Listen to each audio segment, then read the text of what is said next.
Alhamdulillah, kita bersyukur bahwa Allah telah memberi kita hidayah sehingga kita dengan sukarela tunduk patuh kepadanya, dan kita berusaha untuk terus-menerus meningkatkan iman dengan melaksanakan perintah-perintahnya, meninggalkan larangan-larangannya, dan belajar terus-menerus untuk memperkuat iman kita. Tapi kita menyadari bahwa kadang-kadang kita sangat bersemangat melakukan kegiatan ibadah, tapi kadang-kadang semangat itu menurun. Oleh karena itu, kita berharap bahwa kita bisa terus-menerus mempertahankan semangat iman secara stabil atau istiqamah, sehingga iman ini selamanya bersemayam di hati kita sampai suatu saat Allah memanggil kita. Dengan demikian, kita berharap bahwa kita akan mengakhiri hidup kita dalam keadaan iman dan dengan husnul khotimah. Amin. Namun, untuk menjaga agar iman tetap bersemayam di hati kita, bahkan makin hari makin kuat, kita perlu melakukan usaha-usaha secara istiqamah dan terus-menerus. Jangan sampai iman kita ini melemah ketika kita merasa terpuruk dalam kehidupan. Ada fenomena yang diungkapkan oleh Allah bahwa ada orang-orang yang menyembah Allah itu ketika mereka sedang dalam keadaan baik-baik saja. Tapi ketika mereka itu menghadapi problem, maka mereka menjadi tidak bersemangat lagi beribadah. Itu biasanya dilakukan oleh orang-orang, ya, ini biasanya terjadi pada orang-orang yang ketika beragama motivasinya bukan mencari ridho Allah, tetapi mereka ingin beragama dan mereka itu beragama dalam rangka supaya mereka bisa hidup sejahtera. Nah, fenomena ini banyak terjadi. Ya. Bahkan ada seseorang yang ganti-ganti agama. Bila orang itu mengikuti agama A, kemudian dia terpuruk bisnisnya, dia tinggalkan agama itu, pindah ke agama B. Kalau agama B juga begitu tidak menolong dia menjadi makin kaya, dia pindah lagi ke agama C. Kalau misalnya di agama C itu dia merasa tentram, merasa rezekinya lancar, dia baru tetap di situ. Nah, orang yang ketika beragama itu orientasinya untuk mendapatkan kesejahteraan, itu imannya tidak stabil. Karena mereka itu orientasinya adalah kesejahteraan tadi. Kalau kesejahteraan secara ekonomi baik, orang itu tetap berada dalam agama itu, dalam agama Islam dalam hal ini yang kita bahas. Ketika dia terpuruk, dia menjadi tidak bersemangat. Ya, Allah menyebutnya di dalam Al-Quran sebagai mereka itu beriman atau beribadah kepada Allah itu di pinggiran keimanan. Pinggir itu bisa kita anggap sebagai margin. Kalau kita menyebut batasan itu margin, maka kita bisa menyebut bahwa ibadah mereka itu atau iman mereka itu marginal. Allah berfirman, "Wa minan nasi may ya'budullaha 'ala harf, fa in asabahu khairun idma'anna bih, wa in asabathu fitnatun inqalaba 'ala wajhihi khasirat dunya wal akhirah. Dzalika huwal khusranul mubin." Di antara manusia itu ada orang yang menyembah atau mengabdi kepada Allah di perbatasan, di pinggiran, di tepi. Kalau dia mendapatkan nasib baik, dia tenang dalam beribadah. Tapi kalau dia mendapatkan kekacauan atau kesulitan di dalam kehidupan, dia berbalik, tidak lagi mau beribadah. Nah, orang semacam itu akan merugi baik di dunia maupun di akhirat. Demikian itu adalah kerugian yang nyata, ya. Karena orang yang semacam itu berarti hatinya tidak stabil karena tidak punya prinsip yang kokoh. Dia prinsipnya adalah kesejahteraan ekonomi. Nah, kesejahteraan ekonomi itu tidak stabil. Sebagaimana kita seringkali menyaksikan ada orang yang kaya raya karena bisnisnya lancar, tapi terus bisnisnya itu tiba-tiba surut atau bahkan mati. Ya, kalau secara internasional kita dulu melihat bahwa produsen HP Nokia itu di Indonesia laris sekali. Tapi terus sekarang hampir tidak ada orang memakai HP Nokia. Dulu BlackBerry itu laris sekali, tapi begitu muncul Android, BlackBerry sirna, bahkan bangkrut. Oleh karena itu kita mengabdi kepada Allah jangan karena kesejahteraan ekonomi, karena kesejahteraan ekonomi itu tidak stabil, maka iman yang didasari keinginan semacam itu ikut tidak stabil. Karena tidak stabil maka bisa goyah. Ada pula yang sebaliknya, ya, kalau tadi orang itu ketika makmur dia beriman dan berbakti kepada Allah dengan baik. Tapi begitu surut ke ekonominya, dia berbalik. Ada kebalikan dari itu. Kita menyaksikan ada orang yang mereka itu ketika dalam keadaan terpuruk, mereka mendekatkan diri kepada Allah. Tapi ketika mereka itu sedang dalam keadaan baik-baik saja, mereka menjadi lupa kepada Allah. Nah, ini banyak di antara kita. Misalnya yang sering terjadi kalau kita naik kapal. Ketika kapal itu berlayar dengan tenang, ombaknya kecil, kita tenang-tenang dan bersenang-senang. Tapi begitu ombaknya besar, kapal terombang-ambing, kita tuh serta-merta mendekatkan diri kepada Allah, berdoa, Tuhan selamatkanlah kami, Tuhan selamatkanlah kami. Ada juga orang yang ketika naik bis, kemudian bisnya itu melewati jalan yang berkelok-kelok, naik turun, dan jalannya licin. Pada saat seperti itu, subhanallah, subhanallah, Allahumma shalli ala Muhammad, Tuhan selamatkanlah kami. Tapi begitu nanti jalan yang sulit itu sudah terlewati, tidak lagi berdoa kepada Allah, bergembira ria, yang situasinya itu menjadi lupa kepada Allah. Nah, Allah mengungkapkan di dalam ayat ayat 67 dari surat Al-Isra. Wa idza massakumud durru fil bahri dhalla man tad'una illa iyyah falamma najjakum ilal barri a'radtum wa kana al-insanu kafura. Dan apabila kamu ditimpa bahaya di lautan, niscaya hilanglah siapa yang kamu seru kecuali Allah. Saat itu yang lain-lain lupa, yang diingat hanya Allah. Karena apa? Ada maunya supaya Allah menolong.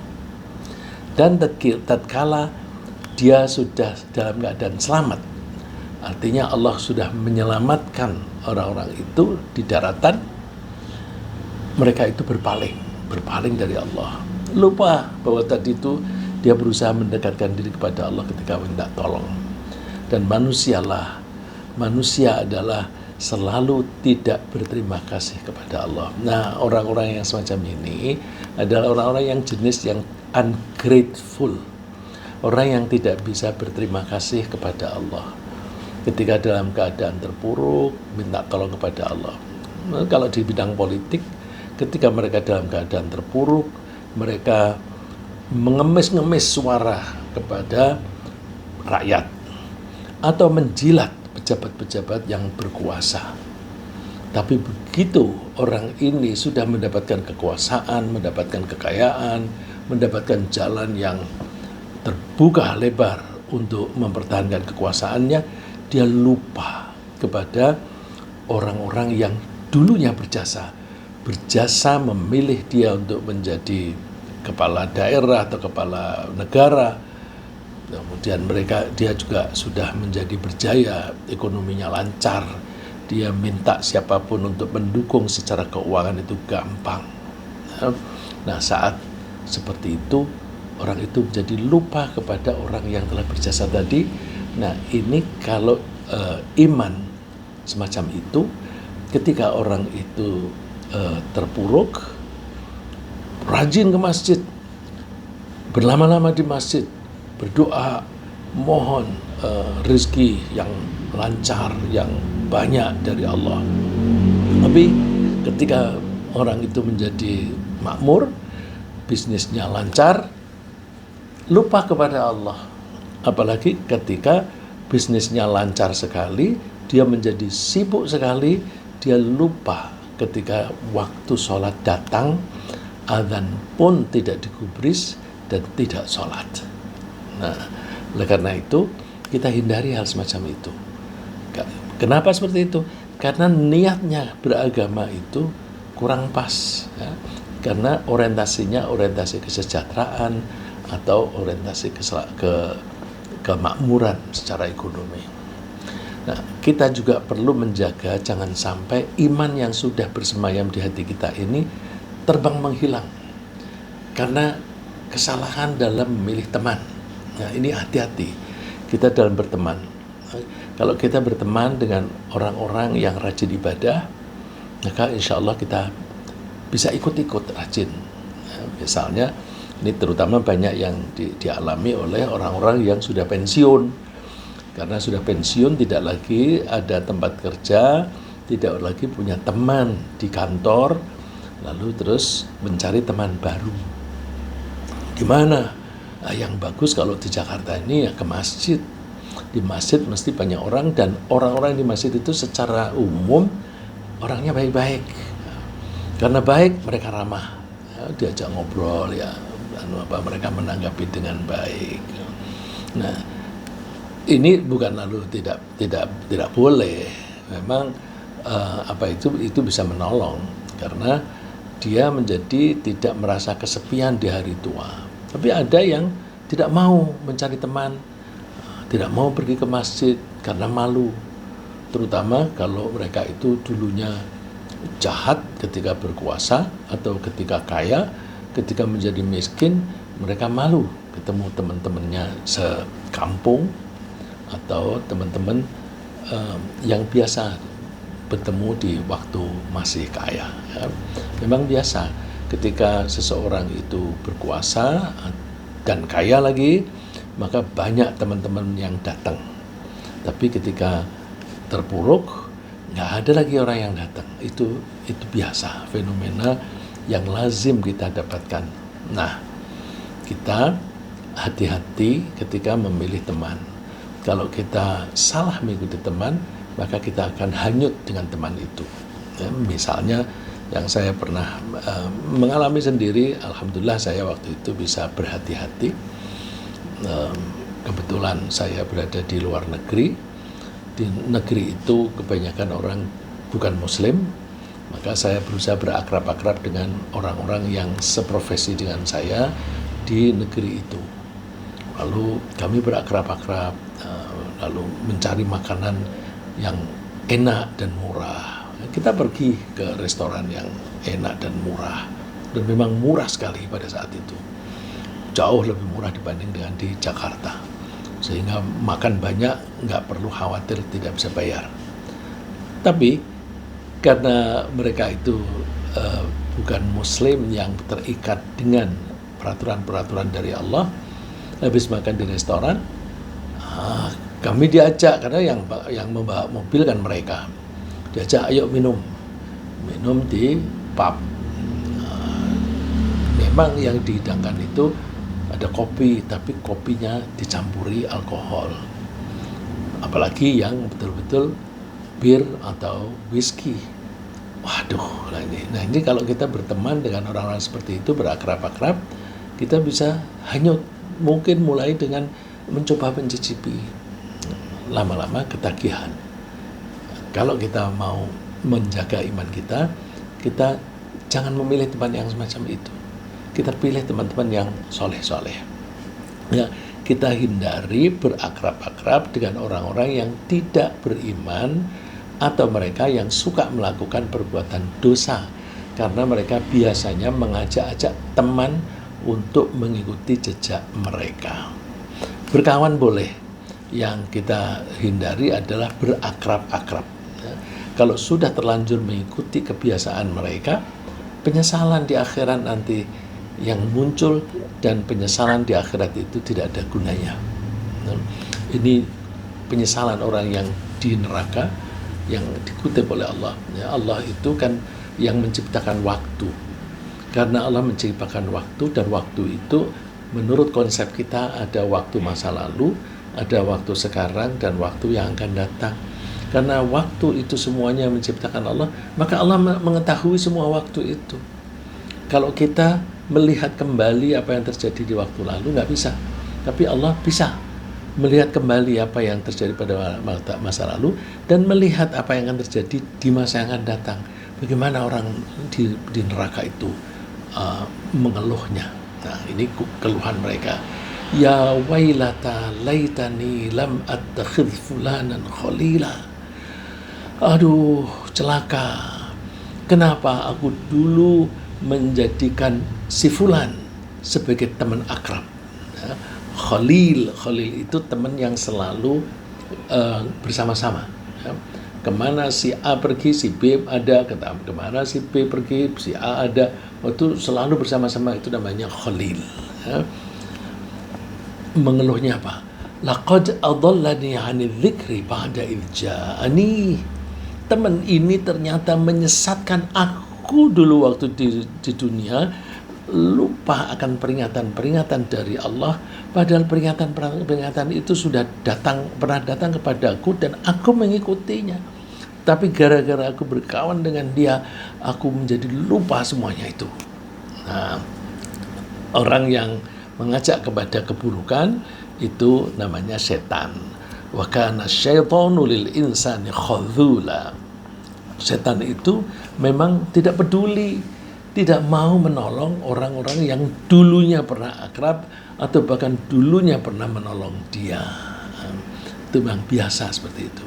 Nah, agar iman kita tidak makin melemah, kita perlu menghindari kebanggaan yang berlebihan terhadap ilmu. Hati-hati, kita belajar bermacam-macam ilmu. Kita didorong untuk mempelajari bermacam-macam ilmu. Tidak hanya ilmu agama, termasuk ilmu fisika, termasuk ilmu politik, ilmu sosial. Ya. Karena menurut pemahaman saya, ilmu fisika itu bagian dari ilmu tauhid. Cuma karena yang menulis atau yang mengarang ilmu itu orang yang tidak beriman, maka orang itu tidak mengaitkan teorinya dengan Tuhan yang telah menciptakan barang yang dia teliti itu, barang atau kejadian yang dia research. Dia tidak mengaitkan dengan penciptanya. Maka kalau belajarnya dengan cara begitu, orang itu makin menguasai ilmu itu, makin jauh dari Tuhan. Kita orang yang beriman, kita memahami dan tahu bahwa apapun benda yang ada di alam raya ini semua diciptakan oleh Allah. Dan semua benda itu mempunyai karakter. Batu karakternya keras, berat, kapuk misalnya, karakternya dia ringan dan sebagainya. Itu yang membuat karakter itu Allah.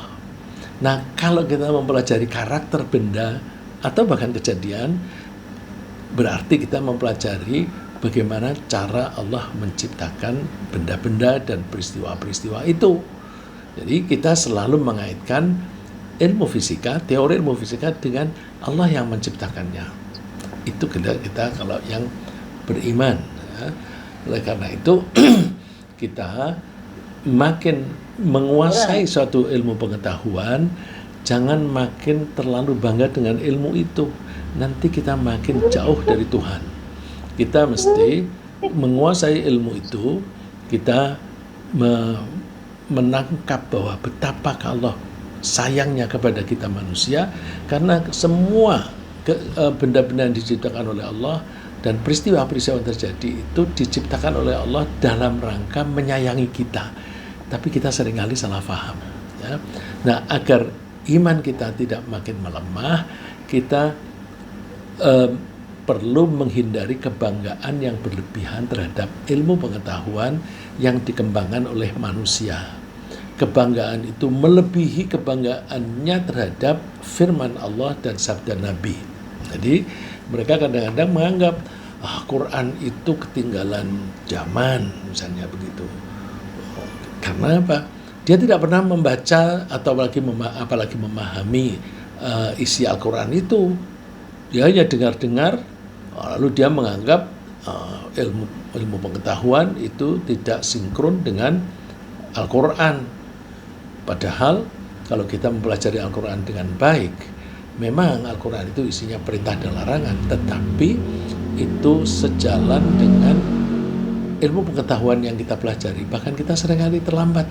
Ya, umumnya kita itu menemukan belakangan. Nah, kalau orang itu menomor satukan ilmu pengetahuan dan tidak memperhatikan Al-Quran dengan baik, maka dia bisa berbangga-bangga terhadap Al-Quran, terhadap ilmu pengetahuannya, lalu dia makin jauh. Nah, bagaimana kita supaya tidak luntur iman kita? Kita pelajari dengan baik Al-Quran dan sabda Nabi, sehingga kita mendapatkan bahwa Al-Quran itu memang identik atau sesuai dengan pengetahuan. Kita baru membuat penelitian, kemudian setelah ketemu hasil penelitian itu, lalu membaca Al-Quran, ternyata sudah ada di Al-Quran.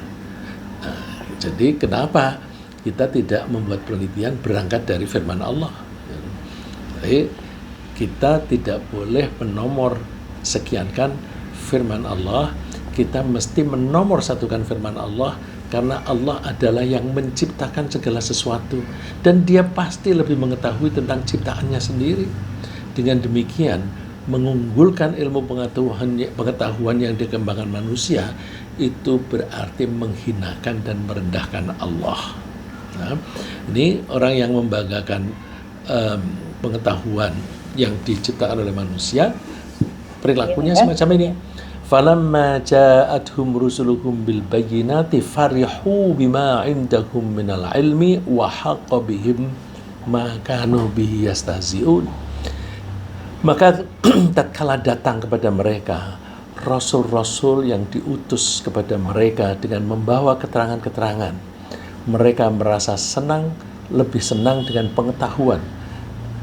Mereka merasa lebih bangga dengan pengetahuan yang ada pada mereka, dan karena itu mereka kelak di akhirat akan dikepung oleh siksaan dari Allah, yang karena apa? Mereka mengolok-olok Allah.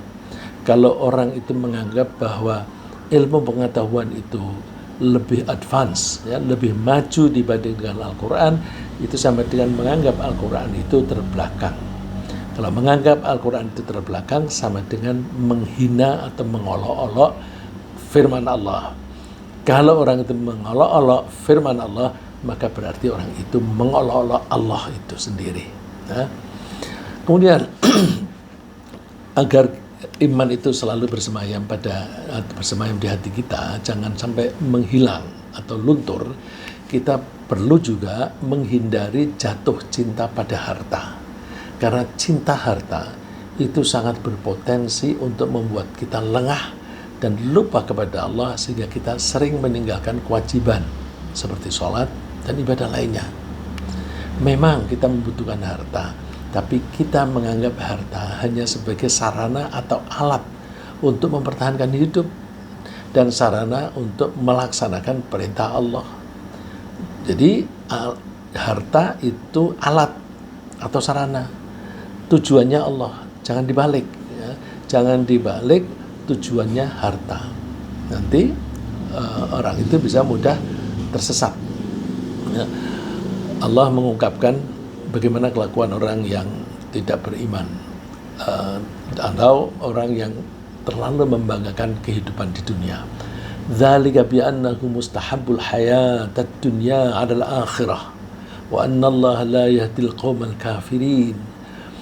Demikian itulah karena mereka itu terlalu mencintai kehidupan di dunia dibanding dengan kehidupan di akhirat. Jadi mereka mengutamakan perolehan-perolehan di dunia.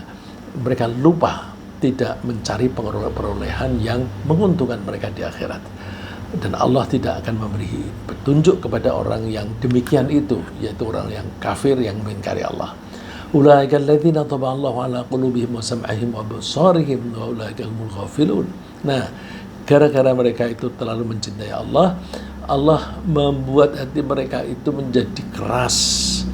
Hati mereka, akal mereka menjadi keras, sulit dimasuki informasi yang benar dari Allah.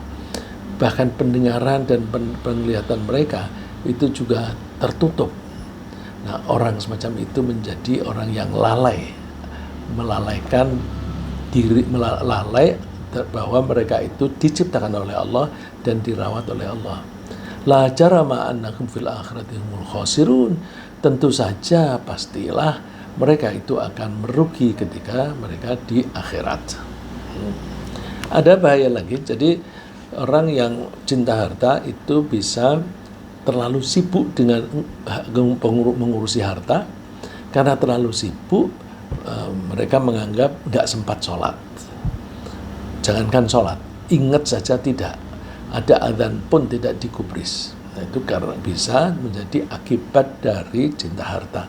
Bisa juga akibat dari cinta harta itu membuat dia kikir. Karena orang yang cinta harta itu kan berusaha untuk mengumpulkan tambah lagi hartanya. Karena mereka itu orientasinya hartanya itu supaya tambah lagi, maka mereka tidak ingin hartanya itu berkurang. Apalagi berkurangnya itu untuk orang lain, misalnya untuk menolong orang-orang yang miskin. Zakat misalnya itu kan dimaksudkan untuk menolong orang miskin. Orang-orang yang cinta harta itu nggak mau. Dia menganggap bahwa pengeluaran itu pengeluaran yang percuma, tidak ada artinya, tidak ada gunanya untuk dia. Maka orang itu menjadi kikir. Ya. Oleh karena itu hati-hati, cinta harta itu bisa menyebabkan kikir. Orang yang kikir itu kehilangan iman. Tidak mungkin kikir dan iman itu bergabung jadi satu. Kenapa begitu? Karena orang yang kikir itu takut kalau hartanya berkurang dan bahkan habis. Mereka menganggap bahwa mereka bisa mempertahankan hidup dengan harta itu. Kalau harta itu diberikan kepada orang lain, maka kemampuan mereka mempertahankan hidup menjadi kurang atau bahkan bisa habis. Padahal Allah itu sudah menjamin rizki setiap orang. Bahkan Allah menjamin kalau kita itu bersedekah, maka Allah akan mengganti sedekah itu. Bahkan penggantian Allah itu bisa lebih banyak. Memberi sedekah 1 juta, nanti Allah memberi kemudahan untuk memperoleh lebih dari 1 juta. Ada saja sebab-sebab yang bisa menyebabkan orang yang suka bersedekah itu mendapatkan penghasilan lebih banyak. Ya. Saya pernah ketemu seseorang yang menjadi suka bersedekah. Kenapa? Wow, saya tuh bersedekah, terus saya dapat proyek. Nah, itu kan mendapatkan penghasilan. Nah, terus dia menjadi senang bersedekah. Tapi hati-hati ya, kalau bersedekah gara-gara mengharapkan proyek, itu nanti imannya nggak stabil. Kalau dapat proyek, nanti dia ibadahnya kenceng. Tapi kalau tidak dapat proyek, ibadahnya menjadi kendor seperti yang tadi. Ya. Jadi cinta harta itu bisa juga menyebabkan seseorang menjadi kikir karena dia menganggap sedekah dan menunaikan zakat itu hanya akan mengurangi harta yang mereka kumpulkan dengan susah payah. Kalau dia tidak mau membayar zakat, yang berarti dia menolak perintah Allah. Kalau dia menolak perintah Allah, berarti dia kafir. Dengan demikian, maka orang kikir itu kehilangan iman di hatinya.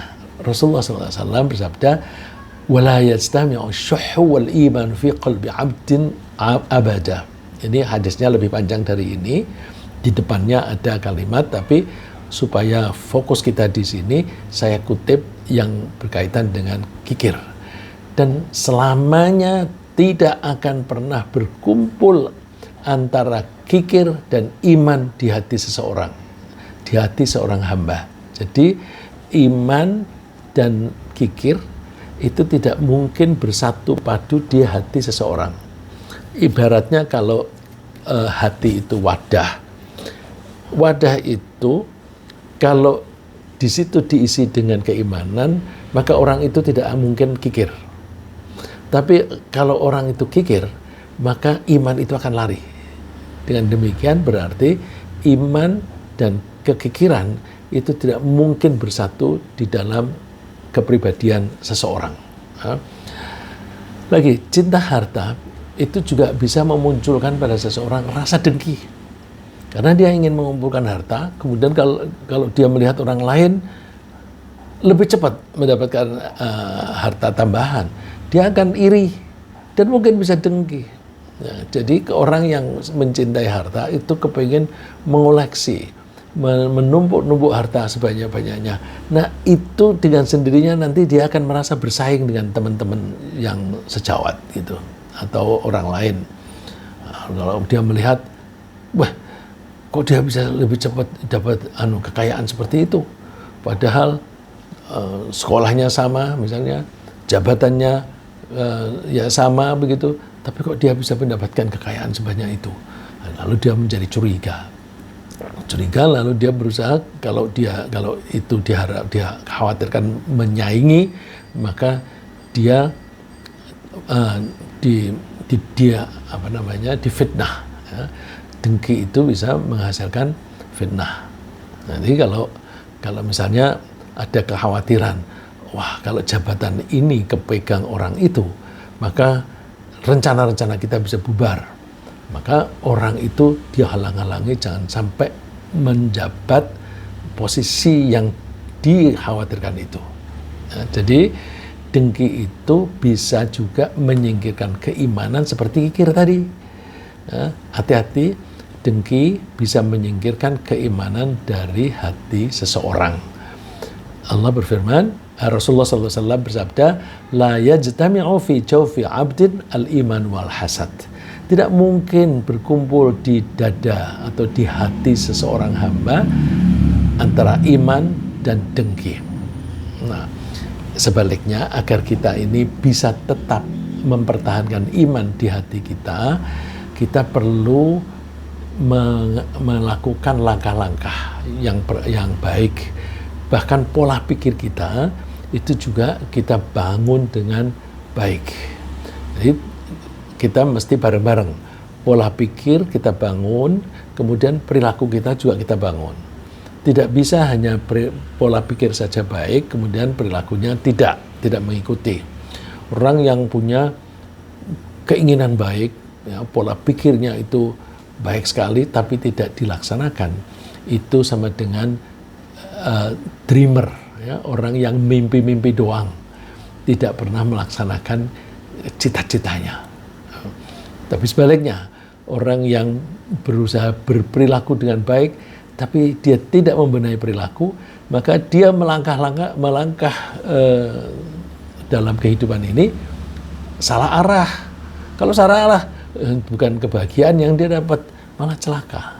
Jadi pola pikir dan perilaku harus berjalan bersama-sama. Pola pikir itu tataran iman.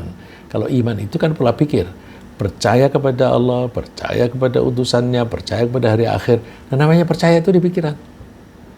Kalau Islam itu perilaku, Islam itu activities, ya. Baca syahadat, itu mengucapkan aktivitas. Sholat itu juga bacaan dan gerakan, aktivitas. Zakat juga begitu, aktivitas. Maka antara pola pikir dan aktivitas harus sejalan. Nah, agar iman kita tetap bersemayam di hati kita, kita perlu menjaga kestabilan kegiatan ibadah. Kita lakukan, kalau kita sudah melakukan suatu kegiatan ibadah, kita usahakan, kita jaga selalu konsisten, selalu kita ulang-ulang. Ya, seperti misalnya orang yang suka sholat duha, ya, dipertahankan sholat duha, meskipun hanya 2 rakaat. Orang yang suka membaca Al-Quran, diteruskan, dibuat continuous, ya, dibuat baca Al-Quran itu setiap hari harus ada bacaan Al-Quran, tiada hari tanpa Al-Quran, gitu. Nah, jadi kita membuat kegiatan ibadah kita itu konstan. Rasulullah bersabda, ahabbul a'mali ilallahi adwamuha wa in qalla. Amalan yang paling dicintai oleh Allah adalah amalan yang terus-menerus dilakukan meskipun hanya sedikit. Jadi misalnya sedekah, hanya 5.000. Setiap kali datang ke masjid, masukin 5.000 di kalengnya masjid. Setiap datang 5.000. Nggak apa-apa, terusin aja setiap hari. Nanti lama-lama kan, masa sih aku dari dulu 5.000 sampai sekarang masih 5.000. Aku harus naik dong, tambah misalnya 6.000 atau 10.000. Nanti lama-lama menjadi ringan, ya, lama-lama menjadi ringan. Sholat juga begitu, baca Al-Quran juga begitu. Nah, yang menerangkan sabda Nabi itu Ibu Aisyah, istrinya. Dan Ibu Aisyah itu meniru Nabi, bila mengerjakan suatu amalan, maka dia selalu menekuninya.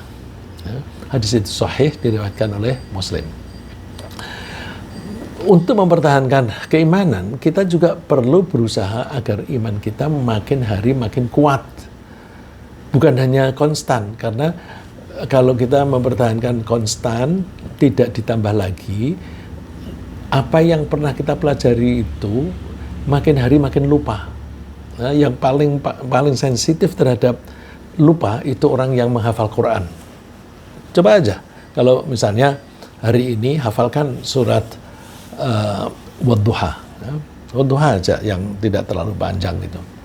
Hari ini udah hafal, terus coba besok diulang lagi. Besok diulang, hilang 1 ayat. Terus kalau tidak dibaca sampai seminggu, waduh, hilang separuh, atau mungkin malah semuanya. Jadi pikiran kita itu maunya tambah, tapi juga selalu berkurang. Berkurangnya pasti. Jadi kalau misalnya ada profesor yang sudah pandai sekali, habis itu dia pensiun, lalu dia tidak pernah membaca lagi, ya makin hari bukan makin pintar, makin hari makin bodoh, karena makin hari makin lupa apa yang dia pernah pelajari. Ya. Orang hafal Quran, kalau tidak diulang-ulang setiap hari, makin hari makin lupa. Makanya ketika kita menghafal Quran harus komitmennya kuat. Anak-anak yang menghafal Al-Quran di pesantren kita ini, untuk komitmennya dijaga. Maka kita bikin peraturan-peraturan yang ketat, setoran hafalannya itu harus rutin. Jadi berarti gurunya harus rutin. Bila perlu dia nggak boleh mengerjakan yang lain-lain kecuali mengajarkan hafalannya itu saja, atau mengawasi santri-santrinya jangan sampai lengah dalam menghafal. Ya, jadi kita perlu berusaha agar iman kita makin hari makin kuat dengan cara memperbanyak pengulangan. Nah, kemudian kita juga memperbanyak zikir. Zikir itu artinya mengingat-ingat. Ya. Zikir itu artinya ingat atau mengingat-ingat. Kalau kita zikir kepada Allah, itu artinya kita mengingat-ingat kepada Allah. Dan isinya mengingat-ingat Allah itu biasanya pujian kepada Allah. Seperti Alhamdulillah, itu segala puji bagi Allah. Allahu Akbar, itu memuji Allah, Allah Maha Besar. La haula wa la quwata illa billah, itu juga pujian. Gak ada daya, tidak ada kekuatan kecuali dengan pertolongan Allah. Berarti kan yang bisa menolong hanya Allah, itu memuji Allah. Jadi kita memperbanyak ingat kepada Allah, memperbanyak zikir kepada Allah dengan memujinya, dengan memperbanyak membaca dan mendengarkan Al-Quran. Al-Quran itu termasuk zikir, karena kalau kita baca Al-Quran, kita itu membaca nasihat-nasihat Allah kepada kita. Kita juga berusaha melaksanakan sholat dengan sebaik-baiknya, tidak asal-asalan. Syarat rukunnya kita penuhi. Terus ketika membayar zakat, kita betul-betul hitung, jangan sampai ada kekurangan. Jangan sampai ada kekurangan. Kalau ada kekurangan berarti sama dengan kita hutang. Hutang kepada siapa? Hutang kepada orang yang berhak, karena kekayaan yang kita kumpulkan itu, di situ ada bagian yang sebenarnya milik fakir miskin. Wa fi amwalihim haqqul lis-sa'ili wal mahrum. Di dalam harta mereka, orang-orang kaya, di situ ada hak fakir miskin. Kalau orang kaya tidak bersedekah untuk fakir miskin, sebenarnya dia menggelapkan atau mencuri harta orang miskin sebelum harta itu diserahkan. Seperti orang korupsi, ya. Ada bantuan sosial untuk orang-orang miskin. Itu sudah dialokasikan APBN untuk orang miskin. Kemudian sebelum diserahkan pada orang miskin, itu diambil, dipakai sendiri. Itu mencuri harta orang lain sebelum diserahkan kepada orang lain. Nah, itu jadi kita hindari, jangan sampai kita korupsi, jangan sampai kita menggelapkan harta orang miskin, yaitu sedekah dan zakat. Allah menganjurkan kita untuk banyak-banyak mengingat Allah dengan cara zikir dan baca Quran. Innamal mu'minun alladzina idza dzukirallahu wajilat qulubuhum. Yang namanya orang yang mukmin, orang yang benar-benar mukmin adalah ketika nama Allah disebut, hatinya bergetar. Artinya itu dia langsung nyambung ke perasaannya. Wa idza tuliyat 'alaihim ayatuhu zadatuhum imana. Kalau ada Al-Qur'an dibacakan, imannya dia tambah. Wa 'ala rabbihim yatawakkalun, dan mereka berserah diri kepada Allah. Ya, kalau orang berserah diri itu enak, hatinya tentram. Orang yang tidak berserah diri, dia gundah terus, takut terus, jadi tidak akan bahagia. Termasuk salah satu cara untuk membahagiakan diri adalah kita bertawakal kepada Allah. Dan kita juga perlu mempertahankan kegiatan kita untuk sholat dan berzakat. Alladzina yuqimunas shalah, itu mereka yang menegakkan sholat, wa mimma razaqnahum yunfiqun, dan mereka mau menyedekahkan sebagian dari harta yang kami telah berikan kepada mereka. Kemudian bila kita itu mau melaksanakan ini tadi, zikir sambil melaksanakan tugas-tugas dari pemerintah, dari Allah, termasuk sholat dan zakat, maka kita akan mendapatkan ketentraman hati. Ketentraman hati itu akibat. Kalau akibat berarti kita kalau ingin tentram, caranya gimana? Lakukan sebabnya. Termasuk sebab itu adalah kalau kita itu selalu ingat kepada Allah dan selalu melaksanakan tugas-tugas dari Allah. Allah menjanjikan, "Huwallazi anzala as-sakinata fi qulubil mu'minina liyazdadu imanan ma'a imanihim." Allah lah yang menurunkan atau yang menciptakan ketentraman di hati orang mukmin. Orang yang betul-betul mukmin pasti hatinya tentram. Mukmin itu gimana? Mukmin itu orangnya, orang yang beriman itu orang mukmin. Nah, kalau imannya itu benar, ya iman yang benar itu gimana? Iman, kepercayaan yang disertai dengan keyakinan. Nah, supaya bisa yakin gimana? Cari bukti-bukti, ya. Cari bukti-bukti bahwa Allah itu betul-betul menyayangi kita dan sebagainya. Ya. Saya yang sering kali saya rasakan kalau saya sendiri, pengalaman saya itu sering kali ketika membutuhkan biaya, Allah itu memberi rezeki duluan. Ya. Saya diberi penghasilan yang banyak misalnya. Nah, ketika rezeki itu banyak, saya membacanya, ini ke Allah memberi saya penghasilan yang banyak ini, tumben. jangan-jangan nanti ada kebutuhan yang banyak yang harus aku biayai dengan ini. Bener itu misalnya anak sekolah ya, kita harus mengeluarkan biaya yang banyak, terus kebutuhan buku anak-anak dan sebagainya. Ya udah, kalau kita sudah tahu begitu dapat penghasilan banyak, ini kayaknya Allah memberi aku sebelum aku membutuhkan biaya ini. Nanti ketika ada sesuatu yang terjadi membutuhkan biaya, ternyata untuk ini kita mengeluarkannya ringan, nggak akan ada rasa pelit gitu, nggak ada. Memang Allah ngasih ini untuk ini kok. Ya, contoh yang pernah saya alami misalnya yang gampang itu, ketika anak saya memilih kuliah di UI Fakultas Kedokteran. Waduh, anak-anak tanya, ayah punya duit berapa? 3 atau 4 juta kali tabungan. Nah, terus gimana kalau aku kuliah kedokteran? Aku udah daftar aja, nanti kan ada rezeki. Terus bener, karena dia diterima, kemudian 1 minggu kira-kira sebelum harus bayar, saya menerima duit yang 3 kali lebih besar daripada kebutuhan untuk membayar itu. Ternyata kita dikasih oleh Allah lebih banyak. Nah, terus ya sudah, kita bayarkan aja. Nah, saat itu misalnya ada tawaran, bisa minta keringanan kalau memang ada bukti penghasilannya kecil. Saya punya bukti, saya ini pensiunan dengan uang pensiun yang sangat kecil, ya. Sangat kecil karena saya pensiunnya itu tidak sampai umur 55 begitu.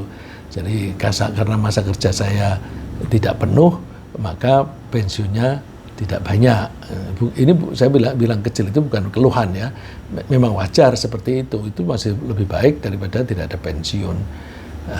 Kalau itu ada surat itu, kalau saya mengajukan bisa dapat. Terus pikirannya gini, loh, yang memberi saya duit 3 kali lipat dari kewajiban membayar itu kan yang memberi Allah. Kalau kita minta keringanan kepada rektor. Rektor itu kan manusia itu kan makhluk. Apa nggak malu kita itu sudah diberi oleh Allah yang Maha Pencipta, kemudian kita minta keringanan kepada makhluk yang namanya rektor. Nggak bisa, harus kita bayar. Karena apa? Allah sudah memberi kok. Ya. Nah, kalau kita bisa seperti itu, hati kita tenang. Huwallazi anzala as-sakinata fi qulubil mu'minina liyazdadu imanan ma'a imanihim. Allah lah yang menurunkan rasa tentram di hati orang mukmin. Nanti dengan ketentraman itu Allah akan menambah keimanannya dan ditambah lagi. Jadi orang yang beriman dengan baik, dia akan tentram hatinya. Setelah tentram, Allah akan memberi tambahan keimanannya. Masya Allah, indah sekali. Ya. Mungkin minggu depan kita akan membahas bagaimana cara kita bisa mendapatkan ketentraman hati. Nah, insya Allah, kalau saya sempat nanti saya siapkan materinya untuk membahas bagaimana supaya kita bisa tentram dalam hidup ini. Nah, kemudian selanjutnya, untuk memantapkan dan meningkatkan iman, kita juga bisa mempelajari karakter Allah yang kita dapatkan pada jejak pada ciptaannya. Baik ciptaan itu berupa benda maupun peristiwa. Dari benda atau peristiwa apapun yang ada di alam raya ini, kita bisa mempelajari tujuan dan semangat Allah dalam menciptakannya. Yang semuanya itu diciptakan untuk kepentingan kita manusia. Dari situ bisa kita memahami bahwa Allah itu sangat penyayang kepada kita. Karena kita merasa disayangi oleh Allah semacam ini, maka iman kita bisa makin bertambah dan makin tumbuh, makin muncul rasa cinta kita kepada Allah. Ya. Ini diungkapkan oleh Allah. Ini yang bisa seperti ini orang ilmuwan. Ya. Orang ilmuwan itu bahasa Arabnya ulama. Ya. Kita dalam bahasa Indonesia kalau bilang ulama itu orang-orang yang mengajarkan ngaji, baca Quran, belajar fikih dan sebagainya. Coba ayat ini. Tidak ada penyebutan fikih, nggak ada pelajaran bahasa Arab, nggak ada. Tapi mempelajari fisika. Ya. Inna fi khalqis samawati wal ardi wa ikhtilafil laili wan nahari la ayatil liulil albab. Sungguh di dalam penciptaan bumi dan langit dan perubahan siang dan malam, di situ ada tanda-tanda kebesaran Allah bagi orang yang menggunakan akalnya dengan baik. Jadi kalau kita menggunakan akal kita dengan baik, kita melihat ada siang ada malam. Artinya apa itu? Benefitnya apa? Keuntungannya siang hari itu apa? Keuntungannya malam hari itu apa? Bagaimana kalau setiap hari itu siang terus atau malam terus? Kalau terjadi siang terus, suhu permukaan bumi yang kita injek ini makin lama makin panas bisa terbakar kita. Tapi diganti giliran dengan malam hari yang suhunya rendah, tanah yang kita injek tadinya panas menjadi adem. Itu kalau malam terus jadinya permukaan bumi yang kita injek ini es terus. Jadi jangan malam terus. Nah, seperti di kutub itu kan bisa malam terus begitu, maka airnya lautnya itu menjadi esnya sampai menggunung. Ya. Jadi Allah itu menciptakan segala sesuatu itu kalau kita renungkan apa maksudnya Allah itu. Oh ternyata untuk kita manusia kita akan merasa disayangi oleh Allah. Nah, supaya bisa menangkap kasih sayang Allah itu gimana caranya? Alladzina yadhkurunallaha qiyaman wa qu'udan wa 'ala junubihim. Sebelum belajar, kita kuatkan dulu iman kita. Kita selalu ingat kepada Allah bahwa aku sedang mempelajari perubahan siang dan malam. Yang membuat siang dan malam ini Allah. Coba apa kelebihannya siang, apa kelebihannya malam hari misalnya. Tapi dimulai dengan ingat dulu bahwa ini yang menciptakan Allah. Misalnya kupu-kupu atau serangga. Itu kenapa Allah membuat serangga itu produktivitasnya tinggi? Terus tapi sebelum mempelajari itu kita ingat dulu itu yang menciptakan Allah. Untuk siapa? Untuk saya, untuk kita. Kita pelajari. Wah, ternyata serangga-serangga kecil itu ketika terbang ditangkap oleh burung. Nah, kita melihatnya jangan satu arah. Kalau satu arah kita bisa menganggap bahwa jahat tuh burung, itu belalang, serangga itu mau hidup dimakan, dibunuh. No, jangan hanya satu sisi. Sisi yang lain juga. Burung itu kalau tidak banyak serangga, makannya apa? Jadi Allah menciptakan burung itu harus menjaga kehidupannya. Untuk itu mesti harus dijamin rezekinya. Untuk menjamin rezekinya Allah menciptakan serangga-serangga itu yang bisa terbang. Terus kupu-kupu itu bertelur di mana? Di pepohonan. Terus jadi ulet, terus jadi kepompong. Nah, burung-burung datang ke situ makan. Tapi kan burung itu makannya tidak bisa tuntas, tidak habis. Nah, karena itu sebagian dari telur-telur itu sempat menjadi kepompong dan jadi kupu-kupu lagi. Sehingga populasi kupu-kupu tidak berlebihan. Dia beranaknya banyak, tetapi kemudian yang tetap bertahan itu sampai sedikit supaya ekosistemnya bisa terjaga. Oh, Masya Allah, Allah ini penuh kasih sayang. Ya. Jadi wa tafakkaruna fi khalqis samawati wal ard, setelah ingat kepada Allah, memikirkan tentang penciptaan langit dan bumi dan seisinya. Jangan berhenti sampai mengambil kesimpulan Rabbana ma khalaqta hadza batila. Tuhan, Engkau menciptakan ini ternyata tidak sia-sia. Subhanak, maha suci Engkau, maha suci Engkau. Maha suci itu maha suci dari sekutu, maha suci dari kekurangan. Engkau betul-betul bijaksana. Dan terus faqina adzabannar, maka jagalah kami dari siksa neraka. Kemudian kita juga mesti menyadari bahwa godaan-godaan dari luar yang bisa menggoyahkan keimanan kita itu banyak.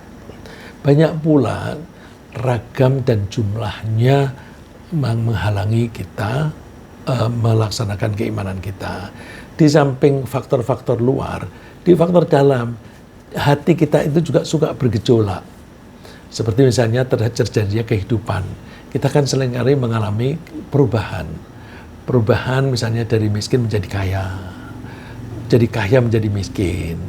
Perubahan dari sehat menjadi sakit. Atau dari sakit menjadi sehat. Perubahan dari asalnya tidak punya jabatan menjadi punya jabatan. Atau asalnya menjadi pejabat berpuluh-puluh tahun menjadi tidak punya lagi. Semua perubahan kehidupan itu adalah sumber stres. Nah, coba kita pelajari psikologi. Sumber stres yang paling tinggi, yang paling banyak adalah perubahan hidup. Life change. Life change itu disebut stressors. Hal yang bisa menyebabkan stres. Jadi situasi hati kita itu bisa bisa tergoyahkan oleh perubahan-perubahan kehidupan. Oleh karena itu kita perlu meniru Rasulullah, selalu memohon ketetapan hati kepada Allah. Karena kita itu kemampuan kita mengendalikan diri itu terbatas. Maka kita mengakui bahwa kita itu terbatas, maka mohon pertolongan Allah. Ya Allah, tolonglah agar keimanan itu tetap ada di hati saya. Ya Allah, aku mengalami perubahan-perubahan ini. Bantulah saya supaya jiwa saya tidak goncang karena itu. Ya. Ini ada hadis yang panjang, tapi saya ambil sebagian saja yang relevan supaya lebih fokus. Ini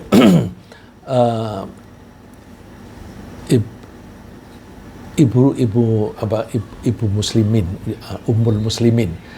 Semua istri Rasulullah itu ummul muslimin, ibunya orang-orang muslim. Nah, jadi kalau kita menyebut Aisyah itu ibu Aisyah. Salah satu istri Rasulullah itu Ummu Salamah. Ummu Salamah itu pernah bertanya kepada Rasulullah, kenapa sih Rasulullah itu banyak berdoa itu? Nah, terus Rasulullah memberi penjelasan. Nah, ini dialog pendek yang saya ambil. Ibu Ummu Salamah mengatakan, ya Rasulullah, ma akthara du'aak ya muqallibal qulub, tsabbit qalbi ala dinik. Wahai utusan Allah, apa sih yang membuat engkau memperbanyak doa, ya muqallibal qulub, tsabbit qalbi ala dinik. Wahai Tuhan yang membolak-balikkan hati, tetapkanlah, kokohkanlah hatiku mengikuti agamamu. Jawaban Rasulullah, ya Umma Salamah, innahu laisa adamiyun illa wa qalbuhu baina usbu'aini min asabi'illah. Faman syaa aqama wa man syaa azagha. Ya. Ummu Salamah, ini loh, manusia itu dibuat oleh Allah hatinya itu seperti dua jari. Seperti dua jari ini yang kadang Allah menggeser ke sini, kadang Allah menggeser ke sini. Jadi hati kita itu suka berubah. Nah, kalau istilah bahasa Inggris kan ada, kok kamu nggak jadi pergi? Yes, I have changed my mind. Aku sudah mengubah hatiku. Aku sudah mengubah pikiranku. Aku tadinya mau pergi, tujuanku gini-gini, tapi ternyata ada faktor lain yang akhirnya saya ambil kesimpulan lebih baik aku tidak jadi pergi. Nah, itu mengubah pendirian. Ya. I have changed my life. Terus kita juga perlu berdoa, Rabbana la tuzigh qulubana ba'da idh hadaitana. Tuhan, janganlah geserkan hati kami setelah Engkau memberi petunjuk kepada kami. Jadi mohon agar petunjuk dan iman yang bersemayam di hati kita ini jangan sampai bergeser. Nah, karena hati kita itu suka berubah-ubah, maka kita mohon kepada Allah supaya tetap teguh dalam beriman. Berubah-ubahnya hati atau berubah-ubahnya pikiran itu penting, karena pikiran kita itu kita gunakan untuk mengatasi atau menyelesaikan masalah. Padahal masalah dalam kehidupan itu setiap hari itu berganti-ganti. Karena masalahnya berganti-ganti, maka cara kita mengolah solusinya harus bisa berganti-ganti. Kalau kita mau berganti-ganti pikiran, berarti kita harus mempunyai kelincahan dalam berpikir, bisa berubah begini, bisa berubah begitu. Jadi perubahan-perubahan pikiran itu untuk mengatasi problem kita yang selalu berganti-ganti. Nah, karena itu pikiran itu suka kesana kemari. Kita mohon kepada Allah supaya pikiran kita itu menyelesaikan masalah, ya, tetapi keimanan harus tetap ada di pikiran kita, ada di hati kita. Nah, mudah-mudahan apa yang kita pelajari ini membantu kita untuk berhati-hati. Jangan sampai iman itu bergeser atau terbang dari hati kita. Ringkasnya apa yang kita bahas pagi ini adalah bahwa kita perlu menjaga dan mempertahankan iman di hati kita sampai akhir hayat. Ada orang-orang yang imannya menurun ketika hidupnya terpuruk, atau ketika mereka merasa aman, atau ketika mereka salah memilih teman, atau ketika mereka bangga dengan ilmunya, atau ketika mereka mencintai harta, dan atau ketika kikir, atau bahkan ketika dengki. Saat itu iman bisa turun atau bahkan bisa hilang. Kita mempertahankan dan meningkatkan iman dengan menjaga kestabilan ibadah, dengan memperbanyak zikir kepada Allah, dengan mempelajari ciptaan Allah, dan dengan memohon bantuan Allah.